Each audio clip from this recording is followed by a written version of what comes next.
So, we're off again. This time on the way back home from Kingscote. See the weather, it's a little bit cloudy, but looks like it's high enough, it should be okay. Beautiful day. Otherwise, see you back in Riddle. Little did I know, as we were taking off and even at this point flying towards Goa, what was about to happen. I looked down the GPS and it said it was on battery power. Thought, why? It's just connected to the plane. Then I looked across at the battery voltmeter and it was on normal 0. I said to my wife, we'll turn around and we'll turn back to Goa. It was only 3 nautical miles. I was able to get the flaps out, which was a surprise given they're electric, and we were able to make a safe landing. After some time and then recharging the battery, I was able to get in the air and fly to Stall where we could make repairs. And this video is taken by the Lamy at Stall, showing us landing. At this point in time, the battery was completely flat, we didn't have any radio or transponder, and the engine management indicators were also all off. Fuel gauges were showing 0 because they were all charged by electricity from the battery. However, we're still able to make a safe landing, much to my wife's joy. After replacing the voltage regulator, we were able to take to the air again and head back to Riddle.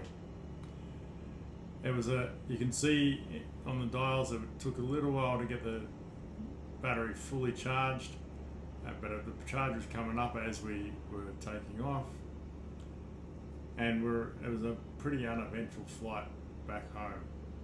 My wife took a great picture of the Stall airport with its new taxiways.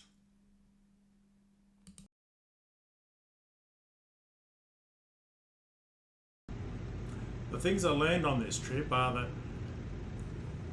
with an aeroplane, while it's got a battery and it's got electronic equipment, it can still fly provided the engine is going.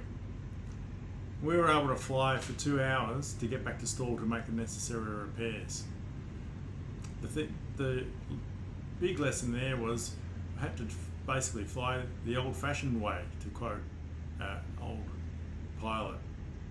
She said that in the old days they didn't have radios or transponders, and the head had to be on a swivel, keeping their head outside the cockpit, looking for all potential aircraft conflicts. It also meant making sure that I followed all the appropriate procedures so that if an aircraft did see me, they would be able to estimate what I was doing. This was particularly critical in the circuit pattern. It was an uneventful flight coming back, but it certainly showed the importance of knowing your procedures and being aware of your surroundings. You can't always rely on having a radio or a transponder to help you out.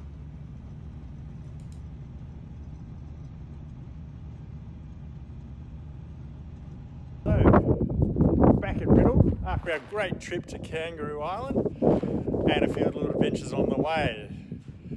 Stop at Stall to get some repairs done yet again, but now safe and sound back at Riddle. It's freezing cold here. Catch you later. Hope you enjoy the trip.